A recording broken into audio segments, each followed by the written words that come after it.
하나님의 뜻이 무엇인지를 또한 열심히 오늘 저는 봉도해드린 말씀을 근거로 하나님의 뜻을 분별하기 위한 세 가지 원칙이라는 제목과 함께 말씀을 통해 은혜 나누기 원합니다. 말씀을 전하는 저와 듣는 우리 모두에게 다시 한번 하나님께서 빛으로 비춰주시고 깨닫게 하시고 이 말씀이 더 와닿게 하시고 우리의 삶 가운데 큰 하나님의 인도하심과 축복이 되시기를 예수님의 이름으로 축원합니다. 여러분, 하나님의 뜻은 어떻게 알 수가 있는 것입니까? 기도 중에 갑자기 떠오르는 생각을 하나님의 뜻이라고 믿으면 되는 것입니까? 아니면 나는 자꾸 내 마음속에 이상하게 성경 구절 한 구절이 계속 맴돌고 있습니다. 이것은 하나님의 뜻인 것입니까? 라고 우리는 믿으면 되는 것입니까? 아니면 어떤 사람이 나를 찾아와서 하나님의 말씀이요 예언이다 라고 하며 전해주는 어떤 말씀이 있다고 한다면 그 예언의 말씀을 나는 하나님의 뜻으로 받으면 되는 것입니까? 여러분, 각가지의 또한 형태와 상황이 있을 것입니다만 과연 무엇을 근거로 이것이 하나님의 뜻이다 라고 우리는 분명한 어떤 단정 지을 수 있는 그런 근거가 되는 것입니까? 정말 중요한 질문이 아닐 수가 없지요. 오늘 봉도하신 말씀 속에도 우리가 이제는 더 이상 죄의 종살이 하지 않고 주님께서 십자가에 못 박히시고 죄를 다 끝내셨으니 이제 이후로는 그것을 너희 마음속에 갑옷으로 삼고 너희도 이제는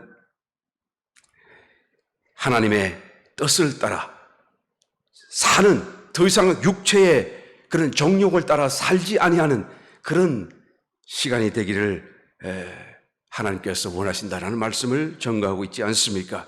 오늘날 이 세태는 정말로 가치가 혼동하고 있는 그런 시대라고 말하지 않을 수가 없습니다. 무엇이 선이고 무엇이 정의인가, 정말 말할 수 없는 어떤 면에서 저와 여러분은 너무나 잘 알고 있겠습니다만, 그러나 끊임없는 여러분 토론과 또한 논쟁과 그런 어떤 격전 속에서도 어떤 쉽게 답을 낼 수 없고 서로가 서로를 또한 용인하고 용납할 수 없는 그런 아주 극도의 그런 대립 상태 속에서 각자의 다른 가치관과 어떤 다른 생각을 갖고 살아가는 그런 세대가 아닙니까? 점점 마음은 강박해지고 성경 말씀대로 사랑은 식어져 가고 더 이상 사랑의 개념과 정은 사라져버리고 오히려 물어뜯고 죽이고 내 편이 아니면 그저 공격하려고 하는 이 좌우가 정치 세계와 또한 일반 서민들의 삶 속에서도 그냥 극한 충돌을 이루고 살아가는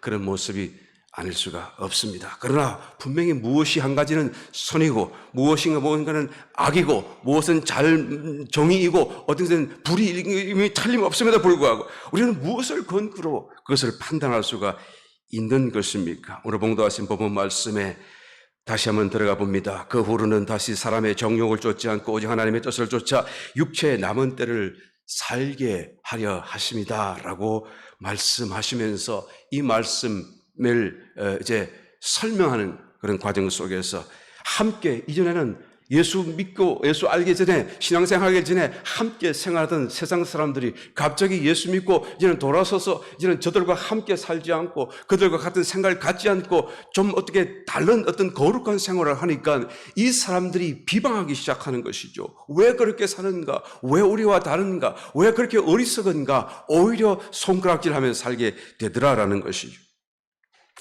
그러나 성경 분명히 말합니다.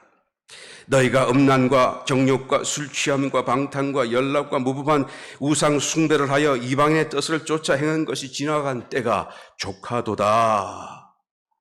이러므로 너희가 저희와 함께 그런 극한 방탕에 다름질하지 아니하는 것을 저희가 이상히 여겨 이제는 처음에는 척원히 여기다가 이제는 비방하고 원수가 되어 우리를 또한 공격하더라는 것이죠.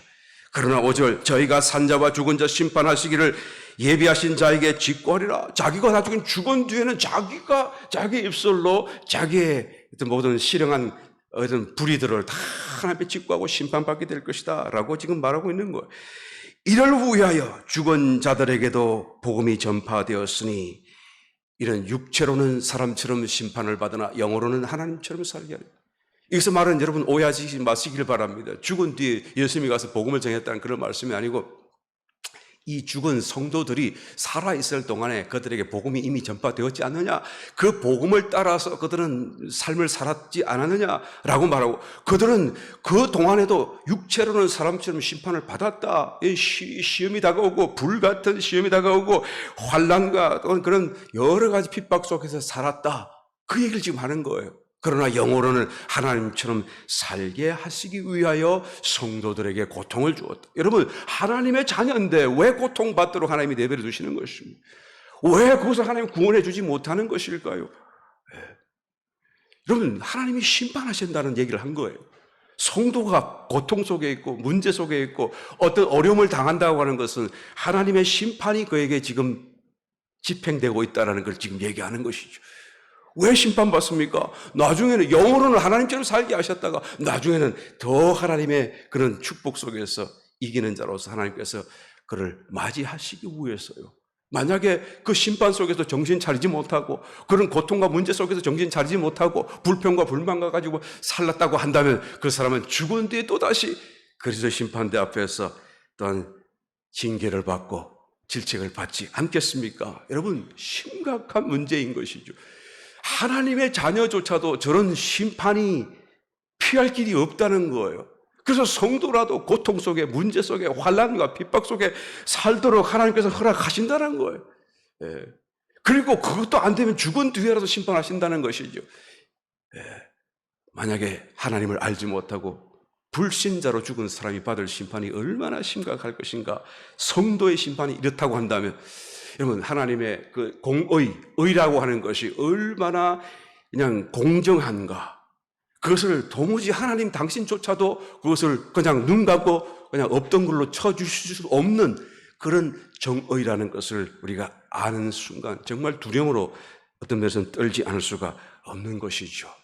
저와 여러분들은 하나님 앞에 칭찬받는 또 이기는 자가 다 되시기를 예수님으로 축원합니다.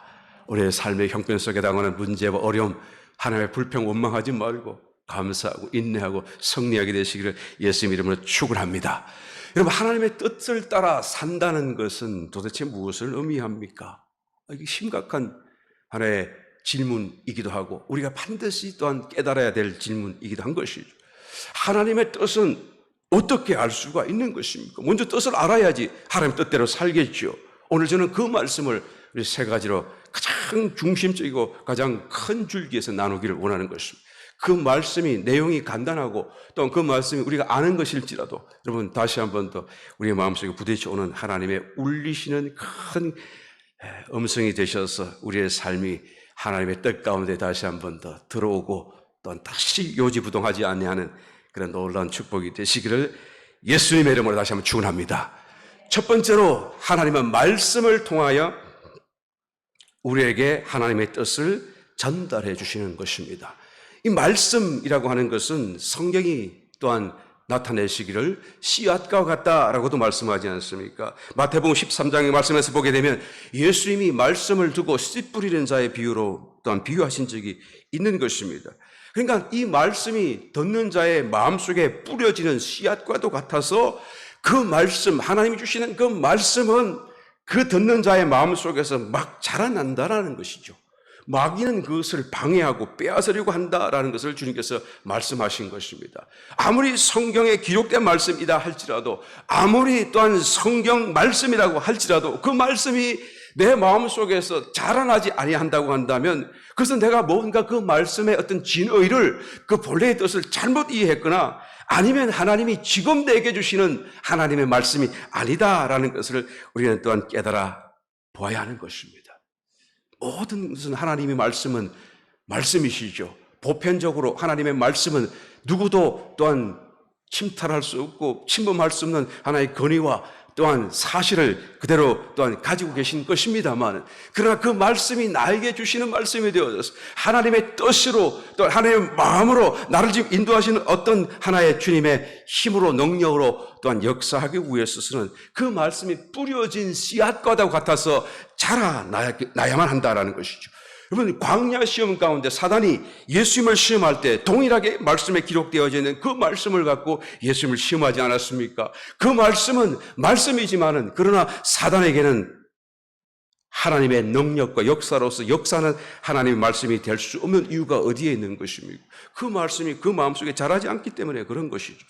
그 말씀이 그에게 주신 말씀이 아니기 때문에 그런 것이죠. 그러므로 말씀을 통하여 하나님의 뜻을 우리가 분별하기를 원한다고 한다면 그 말씀이 과연 내 마음속에서 자라나고 있는가라는 것을 우리는 살펴보아야 하는 것입니다. 성경을 찾아보게 되면 평안의 말씀이 참으로 많은 곳에 나타납니다. 요한복음 14장 27절 평안을 너희에게 끼치노니 곧 나의 평안을 너희에게 주노라. 내가 너희에게 주는 것은 세상이 주는 것 같지 아니하니라. 너희는 마음의 근심도 말고 두려워하지도 말라. 요한복음 16장 33절 이것을 너희에게 이르면 너희로 내 안에서 평안을 누리게 하려 함이라. 세상에서는 너희가 환난을 당하나 담대하라. 내가 세상을 이겼노라 하시니라. 이 말씀이 다 들려지는 순간에 내 마음속에 그냥 평안함이 다가오는가라는 거예요. 이 평안함이 내 마음속에 막 그냥 꿈틀거리면서 일어나는 어떤 그런 느낌이 있는가? 평안하시면 다시 한번 크게 하면. 그러면 이 말씀이 저와 여러분 가운데 하나님의 주시는 뜻으로서의 말씀이다라고 말할 수가 있는 것입니다. 건강과 축복의 말씀도 있습니다. 베드로전서 2장 24절 친히 나무에 달려 그 몸으로 우리 죄를 담당하셨으니 이는 우리로 죄에 대하여 죽고 의에 대하여 살게 하려 하십니다. 저가 채찍에 맞음으로 너희는 나음을 얻었나니. 요한 3서 1장 2절 사랑하는 자여 내 영혼이 잘됨 같이 내가 범사에 잘되고 강건하길 내가 간구하노라. 여러분 이 말씀이 내가 정말로 아는 말씀이고 들었던 말씀이고 기억하는 말씀이고 심지어는 내 입술로 암송하는 말씀일지라도 이 말씀이 인하여서 내 마음에 반동이 일어나고 그죠? 막 요동치고 내 마음속에 이것이 점점 강력해지는 정말로 아멘하는 정말로 나의 모든 육신이 건강하게 되었음을 내가 말할 수 있는 그런 어떤 하나의 어떤 감정이 또 느낌이 또 어떤 반응이 내 속에 있다고 한다면 그것은 바로 이 말씀이 뿌려진 씨앗이기 때문에 그런 것이고 이 말씀이 저와 여러분에게 실제적으로 하나님의 뜻으로 주신 말씀이시기 때문에 지금 그와 같은 역사가 또한 진행된다라는 것이죠. 문제를 당했을 때 이사야서 41장 10절 말씀 두려워 말라 내가 너와 함께 함이니라 놀라지 말라 나는 내 하나님이 됨이니라 내가 너를 굳세게 하리라 참으로 너를 도와주리라 참으로 나의 의로운 오른손으로 너를 붙들리라. 이 말씀이 정말 내 마음속에 위로가 되고 또한 희망이 되고 소망이 되고 문제를 이길 수 있는 힘이 되어지는가 이것이 내 마음속에 끊이지 않고 나를 또한 붙들어주고 있는 것이고 재림과 구원과 소망의 말씀으로 또한 성경은 기록되어져 있습니다. 로마서 8장 18절 생각건대 현재의 고난은 장차 우리에게 나타날 영광과 좋게 비교할 수 없도다. 우리가 아무리 큰 고난 속에 있을지라도 다가올 그런 영광이 내 마음속에 이런 모든 고난과 형편을 거뜬히 이기도록 내 마음속에 어떤 역사와 힘이 되는 것인가 라는 것을 우리는 물어봐야 되는 것입니다. 마태복음 24장 30절 이하의 말씀으로 그때에 인자의 징조가 하늘에서 보이겠고 그때에 땅의 모든 족속들이 통곡하며 그들의 인자가 구름을 타고 능력과 큰 영광으로 오는 것을 보리라. 제가 큰 나팔 소리와 함께 천사들을 보내니 저희가 그 택하신 자들을 하늘의 끝에서 저 끝까지 사방에서 모으리라. 그런 나팔 소리가 나기 전에 다 올라가야 되겠지만 그러나 우리가 비록 잘못 살았어 또한 열심히 신앙적인 삶으로 살지 못했어 환난 가운데서 고통당하다가도 주님이 나팔 소리와 함께 오시는 그 순간에 우리가 다 들림 받는다는 이 사건이 내 마음속에 말할 수 없는 소망이 되어져 또한 하나님이 나를 기억하시며 또한 그 가운데 나도 들어있다라는 것을 내 마음이 참으로 요동하며 반응한다고 한다면 그것은 바로 하나님이 저와 여러분의 삶 가운데 주시는 하나님의 말씀인 것입니다.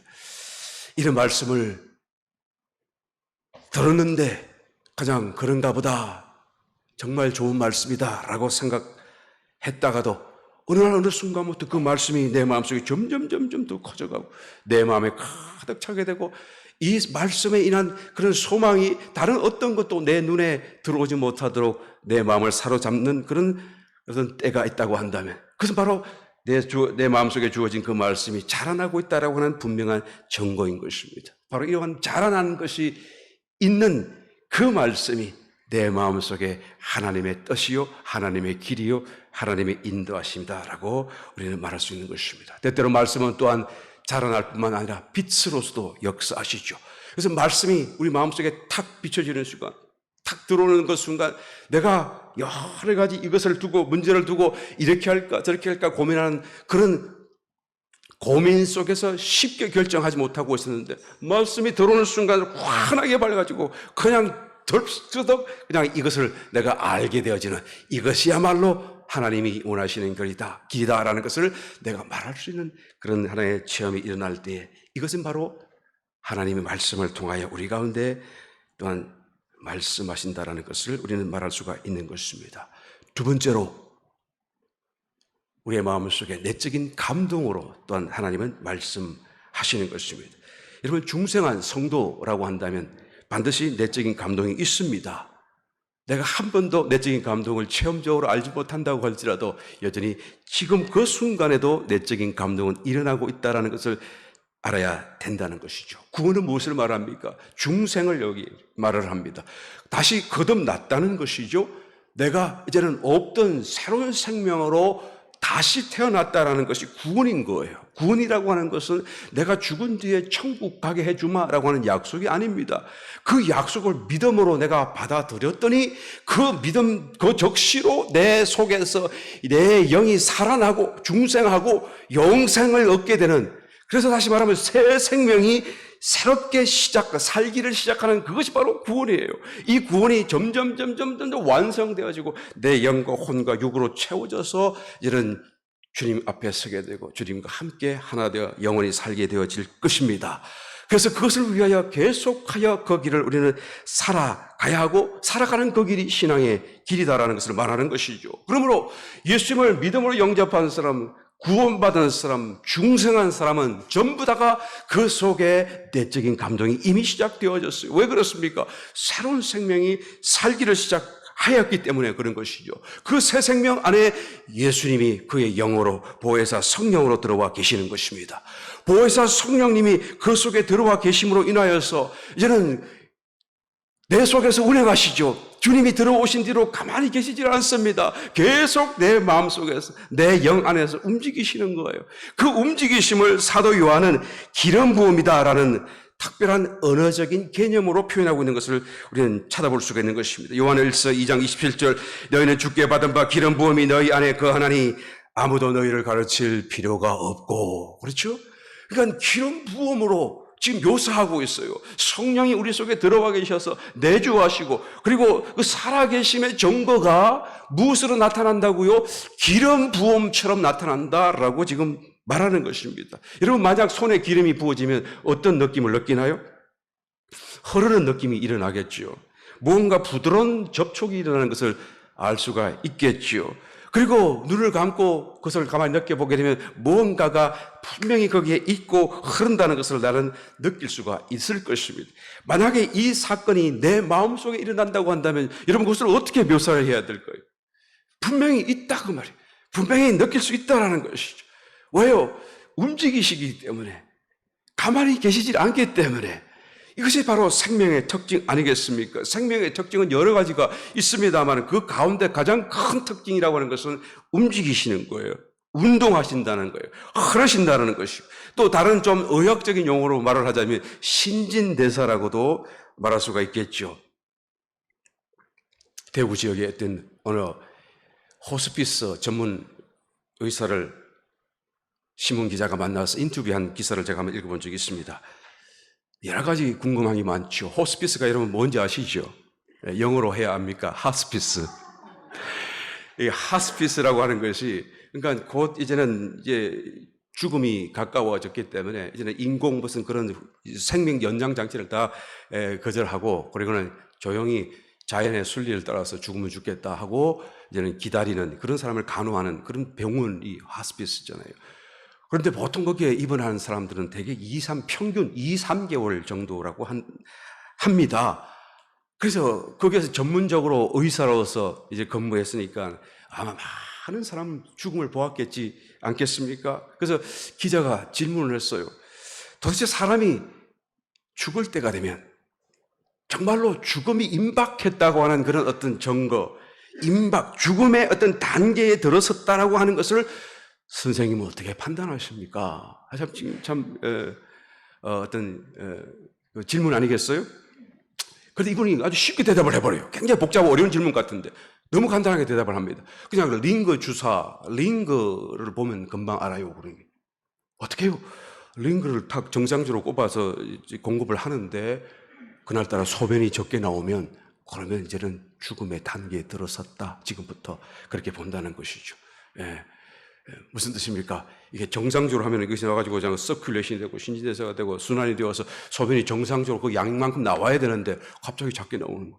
다시 말하면 넣었는데 안 흘러가는 것이죠. 그러니까 가만히 놔두면 이런 경우에는 금방 몸이 퉁퉁 붓기만 하고 더 이상 링거가 도움이 전혀 안 된다라는 거예요. 그리고 정말 막상 죽고 나게 되면 어떻게 됩니까? 가장 먼저 바뀌는 것이 혈색이래요. 예, 그냥 약간 노란 빛이 나는 것이. 왜 그렇습니까? 이게 피가 그냥 흐르지로 피가 그냥 그 자리에 딱 서 있으니까 말이에요. 그러니까 그냥 그 흐름이 없으니까 붉은색이 나지 않고 그냥 약간 노란색이 나게 된다라는 것이죠. 여러분, 사망의 특징이 무엇입니까? 정지라고 한다면 생명의 특징은 무엇입니까? 순환이고 흐름이고 운동이다라는 걸 아주 극명하게 말해주는 거 아니겠어요? 예, 그냥 서버린다는 것이죠. 여러분, 성령은 영원한 생명의 하나님이시죠. 예, 영원한 생명을 가지신 분이에요. 그 영원한 생명이라는 것은 다만 영원히 사신다는 뜻만 가진 것이 아니라 모든 생명이 다 그곳에 있고 모든 생명의 권한이고 생명으로 가장 그냥 극한 충만함을 갖고 계신다라는 그 의미가 이 영생이라는 단어 속에 또 내포되어 있다는 것을 알아야 되는 것이죠. 그러니까 성령이 우리 속에 와 계시고 그것이 기름 부으심이 되어졌다라고 하는 것은 무엇을 말하죠? 기름이 그냥 충만해서 그냥 어디든지 조금만 움직여도 출렁출렁거리고 그냥 넘치게 되고 흐르게 된다라는 것을 의미하는 것입니다. 그리고 성령, 이 충만하신 생명의 성령이 우리 속에 들어와 계심으로 인하여서 모든 구원받은 성도는 계속하여 수만 가지의 내적인 느낌이 일어나고 있다는 것을 말하지 않을 수가 없어요. 그 내적인 느낌은 어떤 느낌입니까? 너무나 많죠. 그러나 대부분의 느낌은 부드럽게 흘러가고 접촉하는 느낌, 거기에 분명히 뭔가 있다라는 느낌, 아주 부드러운 세미한 음성처럼 우리에게 또한 다가오기 때문에, 그래도 안 듣는 사람이 있으면 그냥 반석을 쳐서 깨뜨려서 부서뜨리고 그냥 혼을 내서라도 하나님이 말씀하실 때가 있으시겠죠. 그런 때가 없게 되시기를 예수님이 축원합니다. 그냥 잔잔히 얘기하실 때 우리가 잘 들어야 돼요. 어떻게 됩니까? 그렇게 주목해야만 돼요. 그래, 주목하고 집중해야만 느낄 수 있는 그런 것이죠. 그래서 우리가 시간과 마음을 들여야 되는 것입니다. 하나님의 음성을 듣는데 시간과 마음을 들여야 되는 것입니다. 내적인 감동은 하나님의 말씀이 주어지게 되면 또한 그 말씀과 더불어서 가장 함께 이렇게 반응하여서 이제는 정폭되어지고 이 내적인 감동이 막 울크덩울크덩 하면서 더 커져가고 정폭되는 것을 우리 또한 체험해 볼 수가 있는 것입니다. 왜 그렇습니까? 이 내적인 감동도 성령에 의해서 일어나는 것이기 때문에, 성령과 말씀은 하나이시기 때문에 그래요. 말씀도 하나님, 성령도 하나님, 말씀도 그리스도, 성령도 그리스도의 영이다라는 말씀이죠. 그러면 같은 분이시고 같은 하나의 거룩하신 성품으로 같은 하나이시기 때문에 같은 분이시긴 하지만 다른 모양으로 나타나는 게 말씀이고 다른 분의 다른 어떤 모양으로 드러나신 것이 성령이라고 한다면 그래도 본래가 하나이시기 때문에 그것이 어떤 모양이든지 두 분이서 만나기만 하면 이제는 반응이 일어나고 크게 정복돼요. 여러분, 공명이라고 하는 그 현상을 아시죠? 공명, 같이 운다 그 말이에요. 같이 소리내어 같이 운다 그 말이죠. 그래서 모든 물체 사물들은 자기 각자의 나름대로 고유한 주파수를 가지고 있습니다. 그 주파수, 그냥 내 손가락을 때려서 나는 소리와 물병을 때리는 소리와 모든 소리가 각기 다른 것은 그 고유한 물체가 가진 고유한 진동수, 주파수가 있기 때문에 그런 거 아니겠어요? 그런데 그 고유한 주파수가 또 다른 데서 같이 들리게 되면 이것이 서로 그냥 반응을 해서 그것이 주거니 받거니 소리가 점점 커져가요. 예, 여러분, 소리 굽새라는 거 아십니까? 소리를 여기서 땡 치면은 그것이 찡 울리면서 소리가 나지요. 그런데 가만히 때리지도 않고 가만히 내버려 뒀는데 저거와 똑같은 진동수로 소리를 이게 기계적으로 탁 만들어주면 잉 해주면 갑자기 소리 굽새가 갑자기 움직이기 시작하고 소리를 내기 시작해. 같은 진동수가 그냥 흘러 들어오게 되면 이런 반응이 일어나는 것이죠. 이게 바로 공명이라는 거예요. 우리 속에도 그런 이 공명의 원리가 그대로 적용되는 경우가 상당히 많이 있습니다. 어떤 사람은 아주 태생적으로 남을 잘 비판하고 이렇게 험담하는 그런 성격을 가진 사람이 있는 것 같아요. 그런데 사실은 그 사람의 어떤 그런 태생적인 그런 어떤 그런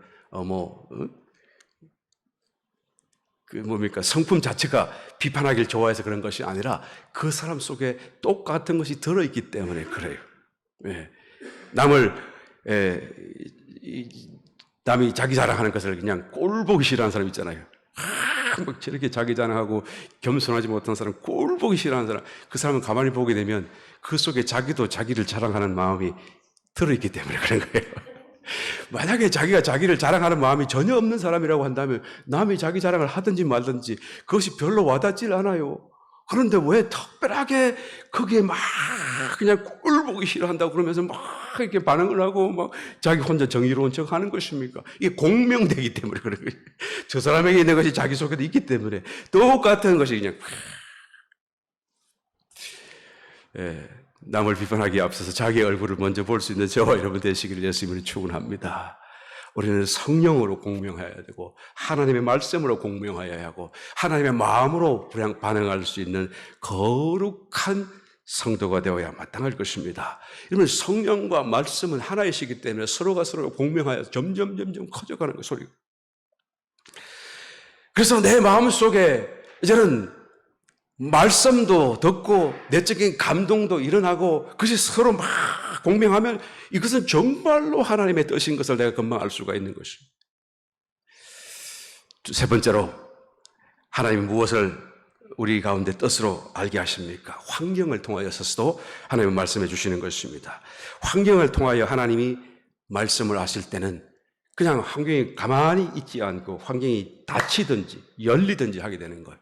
가만히 있던 환경이 닫혀버리든지 또한 가만히 있던 환경이 열려져 버리든지 닫을 자 없고 열 자 없고 하나님이 닫기도 하고 여신다라고 성경이 분명히 말씀하고 있는 것입니다. 마태복음 10장 29절 말씀을 보게 되면 참새 2마리가 한 아사리온에 팔린다라고 말씀을 하셨는데 누가복음 12장 6절에 가서 보게 되면 참새 5마리가 2아사리온에 팔린다라고 말을 하고 있어요. 여러분 한 아사리온에 2마리 참새라고 한다면 2아사리온이면 몇 마리가 돼야 되죠? 4마리가 돼야 되죠. 우리 성도님이 너무 똑똑하셔서 말하기도 전에 답이 나오시네요. 제 손가락 보신 건 아니죠? 그래서 한 아사리온에 2마리면은 2아사리온은 4마리가 되어야 되는데 이것은 뭐라고 말을 합니까? 5마리가 한 2아사리온을 팔린다고 얘기하는 거예요. 이것은 무엇을 말합니까? 한 아사리온은 덤으로 들어간 거예요. 끼어 들어간 거예요. 그러니까 너무 가치가 없는 것이죠. 어떤 면에서. 가치가 덤으로 들어갈 수도 있고 빠질 수도 있는 사실 별로 가치가 없는 이런 참새일지라도 어떻게 하십니까? 그 하나라도 하나님께서 허락하지 아니하시면 땅에 떨어지는 법이 없다라고 말하는 거예요. 그러니까 모든 이런 주변 환경 사물이 하나님의 그런 통제 안에서 진행되고 있다는 것을 보아야 되죠. 여러분 사단이 하나님과 싸우고 있다고 해서 하나님이 사단과 싸운다고 생각하시면 안 돼요. 사단을 하나님 손 안에 들어와 있는 것이 하나님 보고 계신 겁니다. 기다리고 있는 거예요. 하나님의 때를. 사단도 하나님의 손 안에서 다 하나님 허락하시는 것만 하고 있을 뿐인 거예요. 기도를 하더라도 막 사단과 싸워서 이기겠다고는 싸움을 하지 말고 그냥 하나님의 나라가 임하도록 기도하시기를 승리하신 것을 믿음으로 갖고 기도할 수 있게 되시기를 바랍니다. 그래서 모든 환경을 하나님이 다 지배하시는 것인데 성도의 삶과 환경이라고 하는 것은 더더군다나 그렇지 않겠어요? 하나님의 백성의 그런 삶, 일상, 삶의 환경이라고 하는 것이 그냥 우연히 되어지는 일이 있을 수 있다고 여러분 말할 수 있겠습니까? 모든 것이 하나님의 각별하신 그런 은혜와 관심, 바라보심 속에서 진행되고 있다는 것을 우리는 알아야 되는 것입니다. 그러므로 우리의 성도의 삶 속에 일어나는 일들을 우리는 주목하며 살펴보아야 될 그런 어떤 책임과 의무가 있는 것이죠. 왜요? 하나님의 뜻이 어디에 있는가? 하나님이 무엇을 원하시는가? 우리가 혹시 거기를 놓치지는 않을까? 살피는 마음의 자세가 반드시 일어나야 되는 것입니다. 삶의 문제가 환경이 문이 닫히거나 문이 열려졌다고 한다면 반드시 우리는 무릎 꿇고 기도해야 봐야 되는 것이죠. 이게 무슨 뜻입니까? 무엇을 원하십니까? 그거 아니더라도 감기만 걸렸다고 할지라도 여러분 이 작은 일 너무나 쉽게 걸릴 수 있는 이런 일들조차에도 우리는 다시 하나님 앞에 기도해 보아야 되는 것입니다. 내가 만약에 몸을 관리를 잘못해서 걸린 것이라고 한다면 그것은 관리를 다시 잘 해주면 되겠지요. 그런데 그것이 아니라고 한다면 하나님 내가 뭔가 회개해야 될 일이 있어서 이렇게 하신 것일까요? 그것입니까? 우리는 또한 물어보아야 되는 것이고 내가 혹시 나의 몸을 하나님의 나라를 위하여 하나님의 의의 도구로 내어드리지 못하고 오히려 죄의 도구로 내 몸을 내어드린 결과로 하나님이 경고하시는 것입니까? 우리는 물어봐야 되는 것입니다. 여러분 그렇다고 해서 몸이 아프면 적시로 모든 것이 다 그냥 범죄하는 것이고 무조건 죄의 결과라고 말씀드리는 건 절대 아닌 것을 여러분 잘 알고 계시죠? 말씀드리는 포인트는 어떤 일이 일어났을 때 우리는 고민하면서 하나님의 뜻을 살펴보려는 어떤 마음과 삶의 자세가 필요하다라는 것입니다. 그러므로 환경적인 그런 모든 변화와 어떤 형편을 통해서 우리가 하나님의 뜻을 살피는 이런 자세와 마음의 어떤 노력이 우리에게 반드시 있어야만 우리는 하나님의 길을 놓치지 않고 따라갈 수 있다라는 것입니다. 그런데 문제는 환경적인 어떤 그런 계시만 갖고는 하나님의 뜻과 마음을 정확하게 또한 해석하고 이해하기가 상당히 애매할 때가 너무 많다, 너무 어렵다. 비교하여서 말씀을 주셨을 때나 또한 내 마음에 내적인 감동으로 주셨을 때나 아니면 그 두 개가 합쳤을 때는 너무나 분명한데 그런데 환경의 계시만 갖고를 본다고 문이 갑자기 닫혔어요. 아이고 이 하지 말라는 이야기인가 보다. 문이 갑자기 열렸어요. 이야 하나님 기뻐하시는 것 보다. 그렇게 얼른 판단해서는 안 되고 그렇게 생각해서도 안 된다라는 것입니다. 왜? 너무나 해석이 다양할 수가 있기 때문에 그래요. 하나님께서 요나를 부르셔서 저 니네로 가서 그들을 회개하도록 말씀을 전하라고 명령하였는데 이 요나는 그것이 싫었어요. 하나님의 말씀에도 불구하고 저 아수르의 사람들이 너무 싫은 겁니다. 어떻게 봤든지 하여튼 지금은 당장 이스라엘의 위협이고 앞으로 이제 얼마 있지 않아서 이스라엘을 멸망시킬 그 민족의 나라인 것을 이 사람은 보았기 때문에 너무 싫은 것입니다. 하나님 낯을 피하여서 멀리 도망가고 싶었어요. 니네는 저 지금 이라크 저기 모술 있는 그쪽인데 글로 가야 되는데 글로 안 가고 어디로 가면 반대로 저 스페인 저쪽에 바다를 한참 지나서 다시 돌아올 수 없을 것 같은 그 먼 길로 반대길로 가려고 욥바로 내려갔더니 욥바가 항구죠. 마침 성경 기록합니다. 마침 다시스로 가는 배를 만난지라. 아이고 이봐라 다시스로 가는 배 그때 당시에 여러분 한 번 만난다는 것이 한 달에 한 번 만나기도 어렵고요. 두 달이 될지 몇 달이 될지 모르는 그런 상황인데 마침 내려갔는데 다시스로 가는 배가 딱 나를 기다리고 있어요. 그러니까 이야 이거 하나님의 뜻인가 보다 이렇게 생각하면 돼요 안 돼요?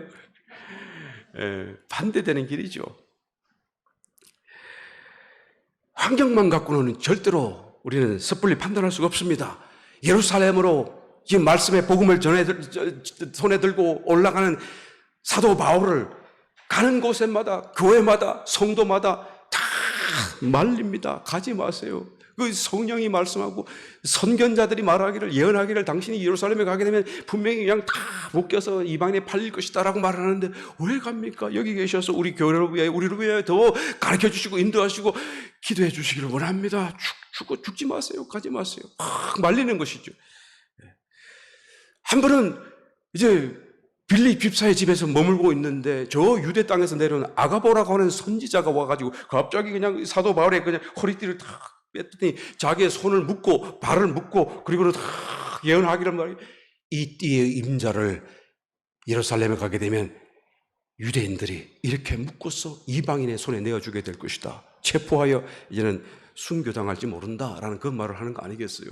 그러니까 그렇게 탁 예언을 하니까 그 사람이 예언할 때 뭐라고 그랬나요? 내 생각에 그렇게 한 게 아니라 성령이 말씀하시기를. 하나님의 영이 나에게 말씀하시기를 당신은 체포당하고 이방의 손에 팔릴 것이다. 그러니까 그 얘기를 듣는 사람들마다 어떻게 얘기해요? 아이고, 바울 선생님은 가지 마세요, 가지 마세요, 가지. 적어보세요. 하나님이 지금 가지 말라고 하는 것이잖아요. 그래서 사도 바울은 뭐라고 대답하나요? 왜 너희가 울어서 내 마음을 아프게 하느냐? 나는 나의 하나님이 부르신 이 소명, 사명, 이 은혜의 복음을 전하는 데 있어서 나의 생명도 아깝게 여기지 아니하노라. 내가 지금 죽을 각오로 나는 예루살렘에 올라간다. 왜 우느냐? 울지 말라라고 오히려 호통을 치며 그들을 말리는 모습이 사도행전에 나오지 않아요. 여러분, 누가 옳은 것이에요? 누가 정확하게 하나님 말씀을 해석한 것인가요? 하나님은 잡히겠다라고 말씀하셨지 가지 말라고 하지 않았는데, 잡히겠다는 것을 보고 가지 말라고 누가 생각했나요? 그래서 사람이 왜 그런 생각을 했나요? 잘못 생각한 것입니다. 잘못 해석한 것입니다. 여러분, 사도 바울은 물론 잡혔어요. 팔렸어요. 순교당해요. 로마로 압송당해서 결국 순교당하지 않아요. 그런데 그 길을 가야만 했었어요. 하나님 그것을 더 원했었어요. 왜요? 그는 그 뒤에 가서 로마의 감옥에 가서 나머지 성경 8편을 다 쓰고요. 서신서 쓰고요. 만약에 그 로마의 감옥에 안 잡혔다고 한다면 이 성경, 신약 성경이 지금 어떻게 됐을지 모르잖아요. 그가 그냥 교회에 와서 그냥 한 사람 한 사람 다루고, 그죠? 기도해주고 가르쳐 주는 것보다도 그가 로마 감옥에 가서 성경을 기록하고, 그리고 그 놀라운 하나님 앞에 순교의 자리에 드는 것을 하나님이 더 원하셨다라는 것을 우리가 결론적으로 확인하고 알 수 있지 않습니까? 우리들 환경만 갖고 우리의 해석을 내려서는 안 되고, 우리의 그런 안위와 우리의 이익과 어떤 그것만을 주목하는 그런 어떤 결정을 내릴 때는 잘못, 오히려 하나님의 뜻에는 반대되는 길을 갈 수 있겠다라는 것을 알아야 되는 것입니다.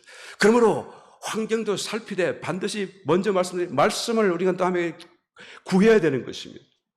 말씀을 열심히 읽고 듣고 또한 묵상하고 암송하고, 그 다음에 또한 내 마음속에 내적인 감동으로 성령의 음성을 또한 주목해 보아야 되는 것입니다.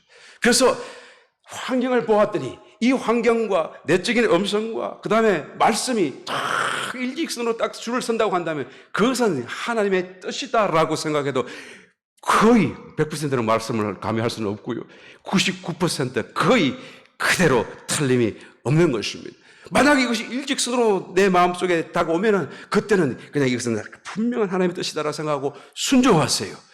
두려워하지 말고 순종하세요. 실행하세요. 그대로 따라가시기를 예수님의 이름으로 축원합니다.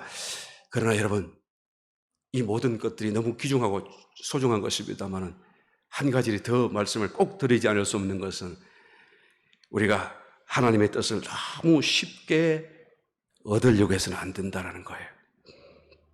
또 하나님의 뜻에 모든 것을 다 메어두어서도 안 된다라는 것입니다. 여러분, 이게 무슨 말입니까? 하나님의 뜻을 우리가 알아야 하고 하나님의 뜻이 아닌 것은 행하지 말아야 되는데 왜 하나님의 뜻을 아는 것을 그렇게 쉽게 구하려고 하지 말라고 하는 것입니까? 여러분, 하나님의 뜻 아니면 나는 아무것도 할 수 없어요. 나는 하나님의 뜻 아니면 아무것도 하지 않을 거예요. 여러분, 정말로 아름다운 모습이고 신앙적인 모습이고 성경의 모습이고 하나님이 기뻐하시는 모습이면 틀림없지만 과연 그렇게 할 수 있는 사람이 얼마나 있는가라는 것이 문제인 것이죠.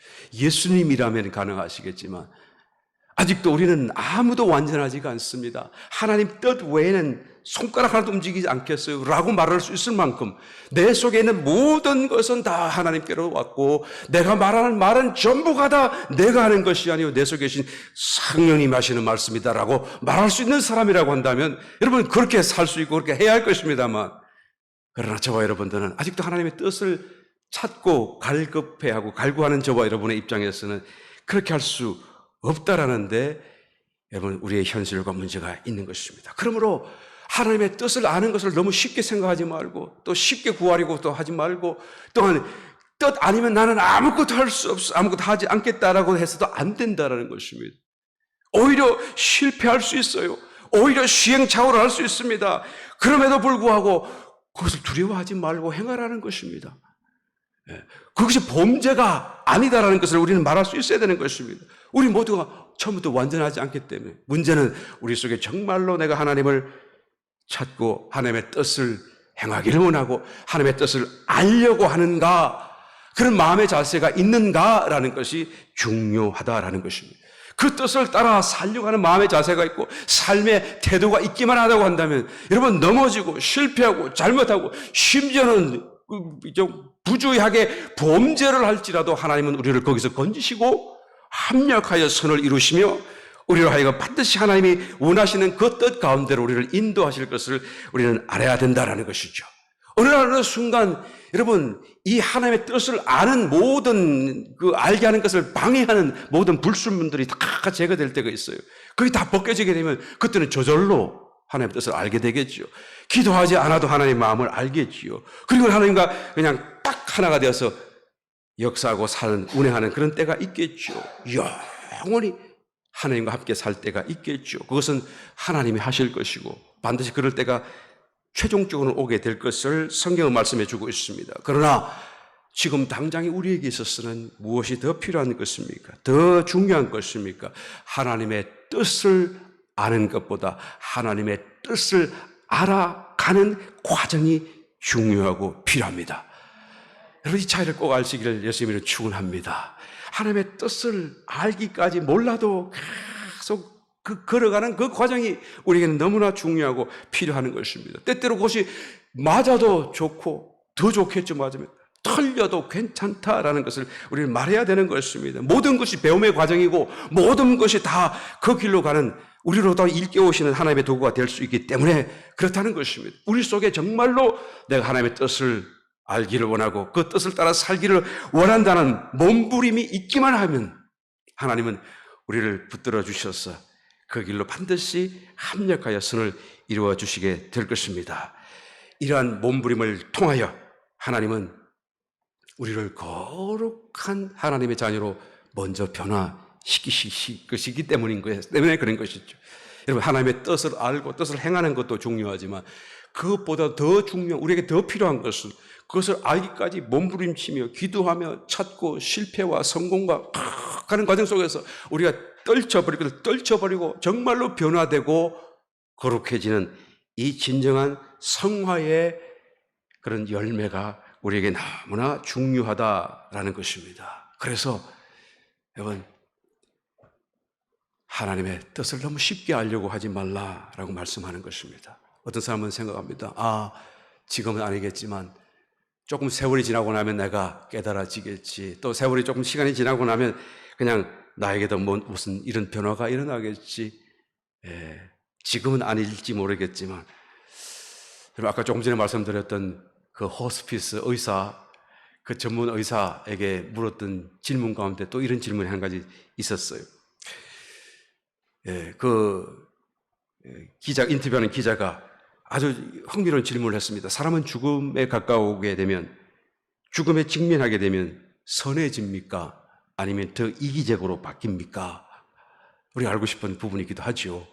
그 질문을 했더니 이분이도 그냥 주저하지 않고 대답을 합니다. 성격은 변하지 않습니다. 통증으로 인해서 말기 암으로 몸이 너무 그래서 죽는 사람도 있잖아요. 그럴 때는 인격 체제가 무너지기 때문에 본래는 목사같이 이렇게 거룩하게 살던 사람도 그때가 되면 너무 아프니까 목사고 뭐고 없어 소리 지르고 욕하고 그러고 그런데요.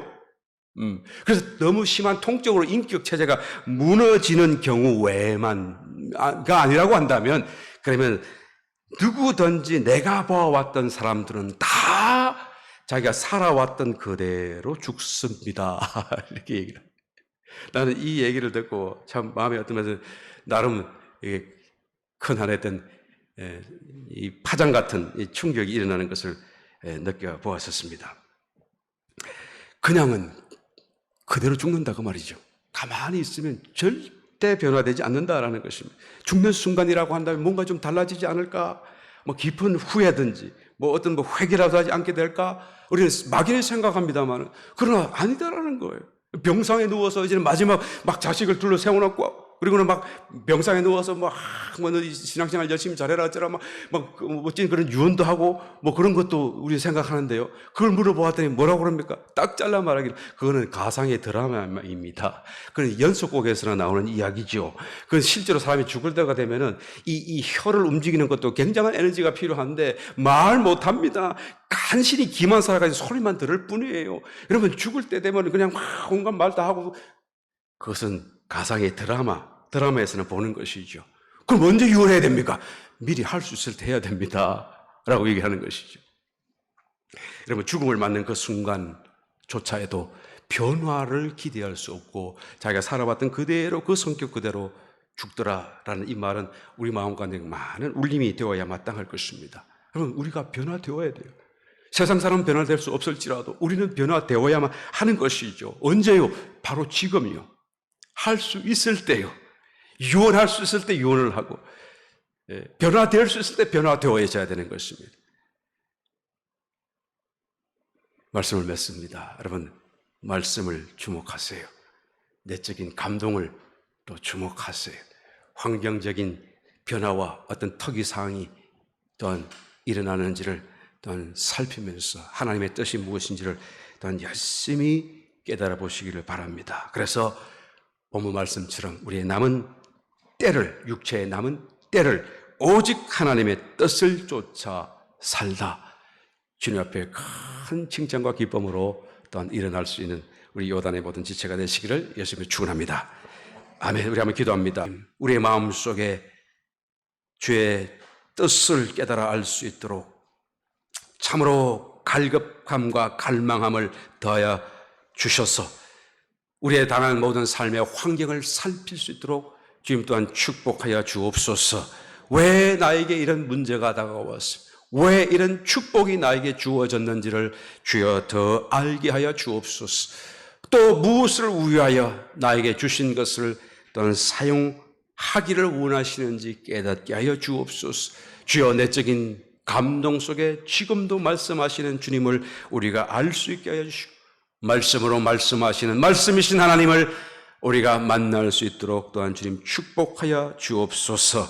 우리의 남은 모든 생애토록 주님이 함께 하시는 놀라운 증거가 되어서 나를 이렇게 축복하시고 나와 이와 같이 동행하신 분이 바로 나의 하나님이심을 우리 모두가 입을 열어 간증할 수 있게 하여 주옵소서. 주님 함께 하심을 믿습니다. 지금도 축복하심을 믿습니다. 예수님의 이름으로 기도드리옵나이다. 아멘.